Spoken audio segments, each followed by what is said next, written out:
राम मंदिर चढ़ावा चोरी सिर्फ धन की चोरी नहीं, आस्था और विश्वास की चोरी है। राम मंदिर चढ़ावा चोरी ट्रस्ट के हर वित्तीय लेन देन की गहनता से होगी जांच। बड़े पैमाने पर हेर फेर की आशंका है। मंदिर से चोरी सिर्फ धन की नहीं होती, बल्कि करोड़ों श्रद्धालुओं की आस्था की लूट भी की जाती है। जब भगवान के चरणों में श्रद्धा से चढ़ाया गया दान ही सुरक्षित ना रहे तो सवाल केवल सुरक्षा का नहीं, बल्कि विश्वास का भी बन जाता है। आखिर क्यों बार बार मंदिर अपराधियों के निशाने पर है? इस वीडियो में जानिए राम मंदिर चढ़ावा चोरी मामले में अभी तक किस आरोपी के पास कितना कथित माल हुआ बरामद। नमस्कार दोस्तों, आप देखें निष्पक्ष दस्तक, मैं हूं राजू यादव। भारत की सांस्कृतिक पहचान केवल उसके इतिहास, भाषाओं और परंपराओं से नहीं बनती, अपितु उन आस्था स्थलों से भी निर्मित होती है जिन्होंने सदियों से समाज को नैतिकता, सह-अस्तित्व और सामुदायिक एकता का संदेश दिया है। मंदिर केवल पूजा अर्चना का स्थान नहीं, यह विश्वास, संस्कृति, लोक जीवन और सामाजिक सहभागिता के जीवंत केंद्र हैं। यहाँ लोग केवल ईश्वर के दर्शन करने नहीं आते, बल्कि अपने सुख दुख साझा करने आते हैं, मन की शांति पाने और जीवन के संघर्ष में आशा के संबल प्राप्त करने आते हैं। यही कारण है कि जब किसी मंदिर में चोरी होती है तो उसका प्रभाव केवल आर्थिक नुकसान तक सीमित नहीं रहता, ये करोड़ों लोगों की आस्था, सामाजिक विश्वास और सांस्कृतिक चेतना पर सीधा आघात होता है। राम मंदिर चढ़ावा चोरी प्रकरण में एसआईटी अब ट्रस्ट के 5 साल के ऑडिट का फिर से ऑडिट करेगी। जांच में जेवरातों का ब्यौरा भी नहीं मिला है। शुरुआती जांच में बड़े पैमाने पर गड़बड़ियां देखते हुए हर वित्तीय लेन देन की बारीकी से तफ्तीश की जाएगी। एसआईटी को कुछ अहम साक्ष्य भी मिले हैं, जिससे जांच की जद में ट्रस्ट के कई बड़े पदाधिकारी आ सकते हैं। निर्माण कार्यों की भी जांच होगी। यही वजह है कि शासन ने एसआईटी जांच का समय 2 सप्ताह बढ़ा दिया। अब एसआईटी 15 जुलाई को रिपोर्ट शासन को सौंपेगी। दरअसल एसआईटी ने प्रारंभिक जांच में आपराधिक पहलू की जांच की है। इस आधार पर एफआईआर दर्ज कराई गई है। एसआईटी ने खामियों के साथ ही मंदिर की सुरक्षा और गणना प्रक्रिया की लापरवाही को 6 महीना पहले भनक लगी थी। सूत्रों के मुताबिक 6 महीना पहले चढ़ावे की राशि में गिरावट आने पर सीए ने पदाधिकारियों को जानकारी दी थी। चंपत राय को भी पत्र लिख जांच के लिए कहा था, परंतु कोई कार्रवाई नहीं की गई। क्या कारण रहा, यह आपको बाद में पता चलेगा। सूत्रों के मुताबिक एसआईटी से जुड़े अधिकारी लगातार अयोध्या में हैं और साक्ष्य जुटा रहे हैं। शुरुआती जांच में बड़े पैमाने पर मिली खामियों को देखते हुए एसआईटी ने पिछले 5 साल में मंदिर ट्रस्ट की ओर से कराए गए ऑडिट की जांच का निर्णय भी ले लिया है। इसमें एसआईटी देखेगी कि ऑडिट में कहां खामियां हैं। सूत्रों के मुताबिक अब तक की जांच में एसआईटी को बड़े पैमाने पर गड़बड़ियों के सबूत मिले हैं। माना जा रहा है कि इससे अनिल मिश्रा, गोपाल राव और चंपत राय की मुश्किलें बढ़ सकती हैं। वहीं एसआईटी के तीनों अधिकारी लखनऊ मंडलायुक्त विजय विश्वास पंत, आईजी रेंज लखनऊ किरण एस और विशेष वित्त सचिव नील रतन बृहस्पतिवार को बैठक करने के बाद अयोध्या भी जा सकते हैं। सूत्रों के मुताबिक ट्रस्ट के लिए सबसे बड़ी मुसीबत दान किए गए जेवरात का ब्यौरा देने में होगी, क्योंकि ट्रस्ट ने इसका ऑडिट ही नहीं कराया। क्या गोलमाल है? ऐसे में ट्रस्ट क्या तर्क देगा, ये समय बताएगा। वहीं निर्माण कार्यों में कमीशन की भी आरोप लगे हैं। इसमें अनिल मिश्रा पर शिकंजा कसा जा सकता है।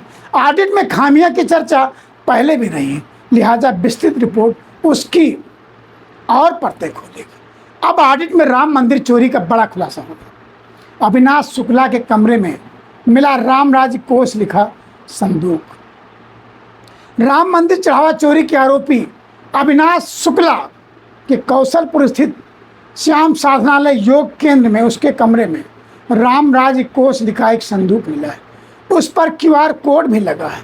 पुलिस और जांच एजेंसियां अब ये पता लगा रही हैं इस संदूक में जमा होने वाला धन गया तो कहाँ गया या आता कहाँ से था, और उसका राम मंदिर चढ़ावा चोरी प्रकरण से कोई संबंध है या नहीं, अभी ये भी स्पष्ट नहीं है। कि संदूक से कोई नकदी बरामद हुई या नहीं। पुलिस क्यूआर कोड से लेन देन की भी पड़ताल कर रही है। अयोध्या राम मंदिर चढ़ावा चोरी मामले में एक नया खुलासा सामने आया है। वायरल हुई बरामदगी सूची के अनुसार आरोपियों से 79.85 लाख नकद के साथ $1121 सोने की चैन, अंगूठी, चांदी के आभूषण भी बरामद किए गए। इस मामले ने अब कई नए सवाल खड़े कर दिए। आखिर बरामदगी की पूरी सच्चाई क्या है? अनिल मिश्रा ने टिंटू पर फोड़ा ठीकरा। सबका ठीकरा टिंटू पर ही जा रहा है। सूत्रों के मुताबिक पूछताछ में अनिल मिश्रा ने पूरा ठीकरा टिंटू यादव पर फोड़ा है। कहा गणना कर्मी टिंटू के इशारे पर काम करते थे।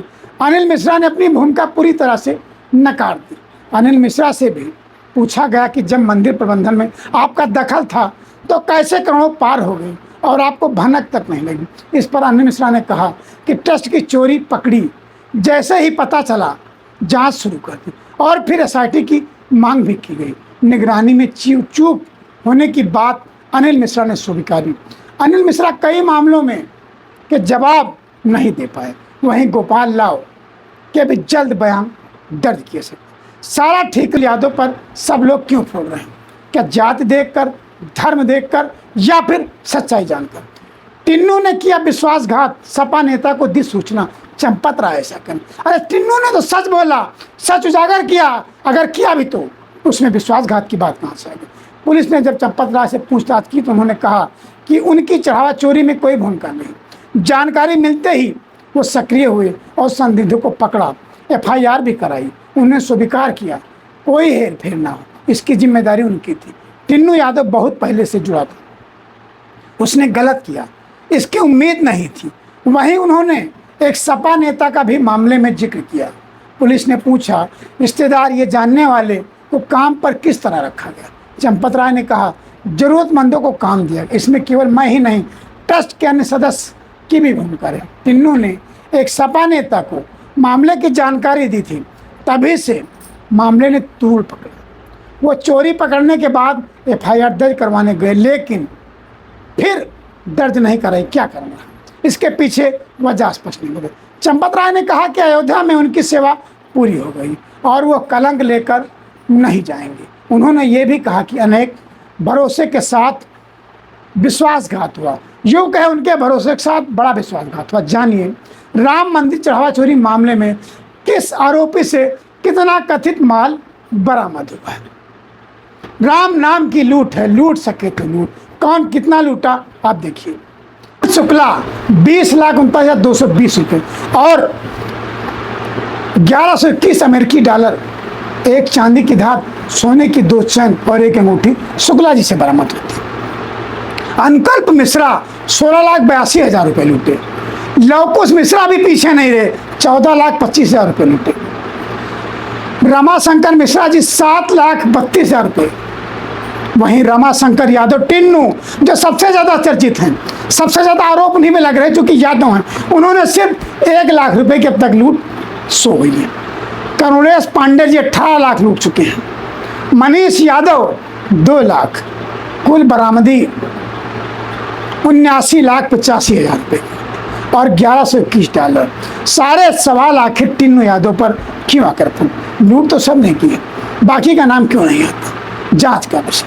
यह विवरण जांच एजेंसियों द्वारा किए गए कथित बरामदगी के दावों पर आधारित है। अंतिम सत्य का निर्धारण न्यायिक प्रक्रिया पूरी होने के बाद ही होगा।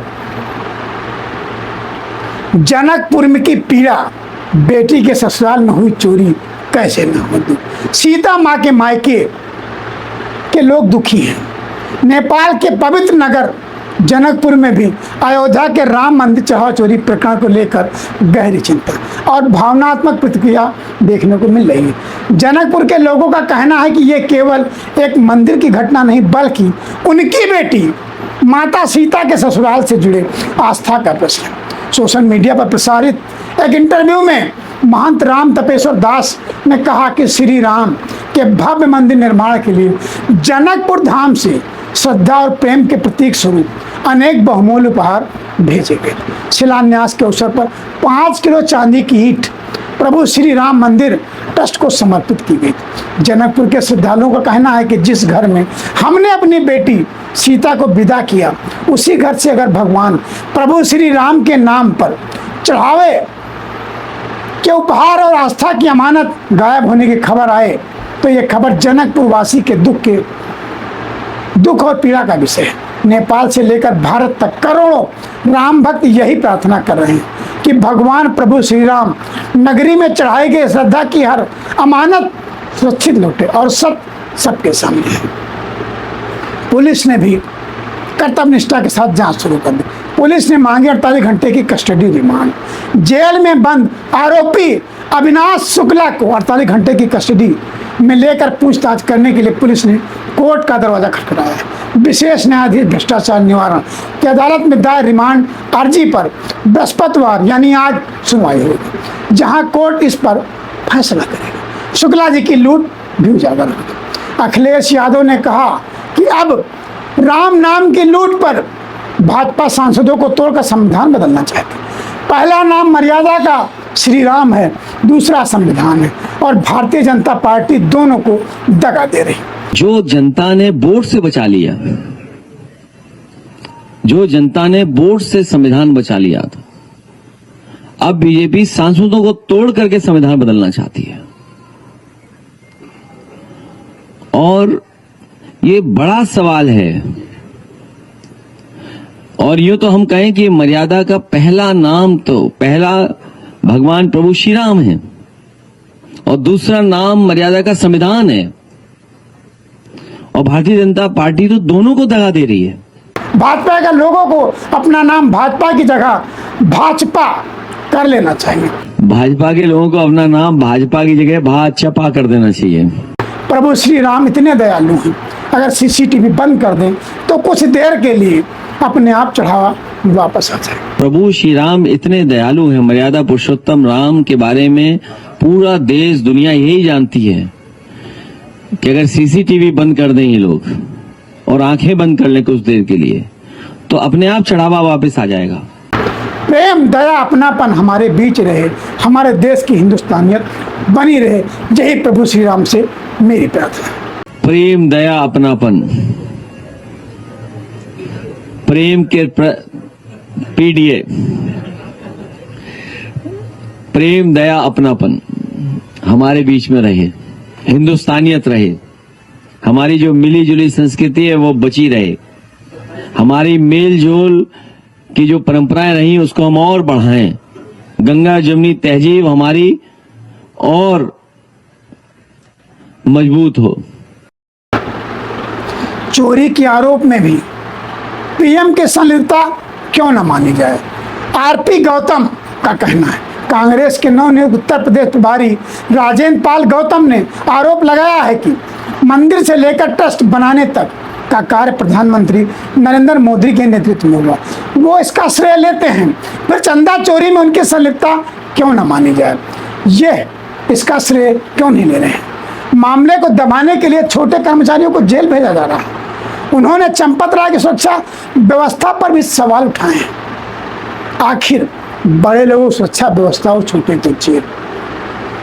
जो राम नाम पे लूट हुई है, ये आस्था, विश्वास, श्रद्धा और करोड़ों लोगों की जन भावना की लूट है। इस पे सब जिम्मेदार हैं, प्रशासन हो, मंदिर ट्रस्ट हो या लोग।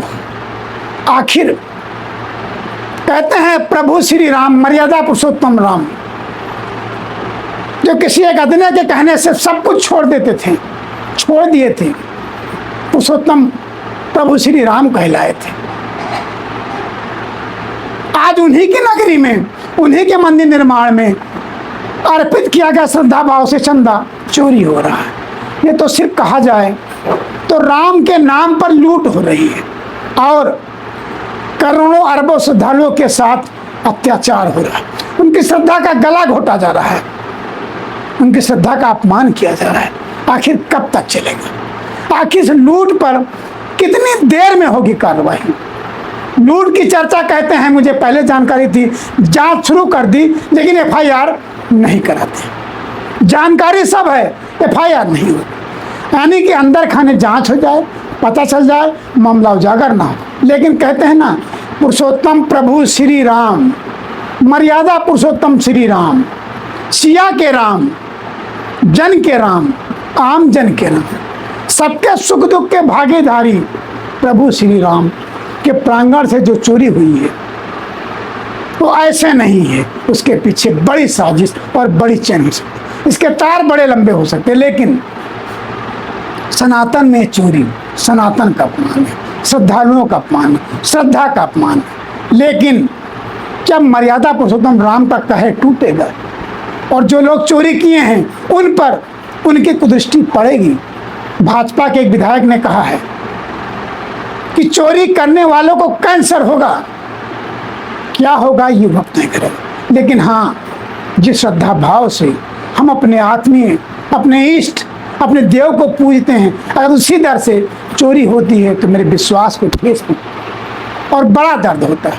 इस दर्द का निवारण प्रभु श्री राम करेंगे या संविधान करेगा, सरकार करेगी, ये वक्त नहीं करेगा। लेकिन हाँ, सच क्या है जानने के लिए अब लगातार निष्पक्ष दस्तक के साथ बने रहिए और चैनल को सब्सक्राइब जरूर करें। अगर मेरी वीडियो पसंद आए, तथ्यपरक लगे तो लाइक करें और कमेंट्स कर बताएं कि जांच किस आधार पर आगे बढ़नी चाहिए और सरकार कहां तक जिम्मेदार है, प्रशासन कहां तक जिम्मेदार है, ट्रस्ट कहां तक जिम्मेदार है, आखिर ये चोरी क्यों, कैसे, किस रणनीति के तहत हुई। तब तक के लिए आप देखते रहिए निष्पक्ष दस्तक राजू यादव के साथ। धन्यवाद।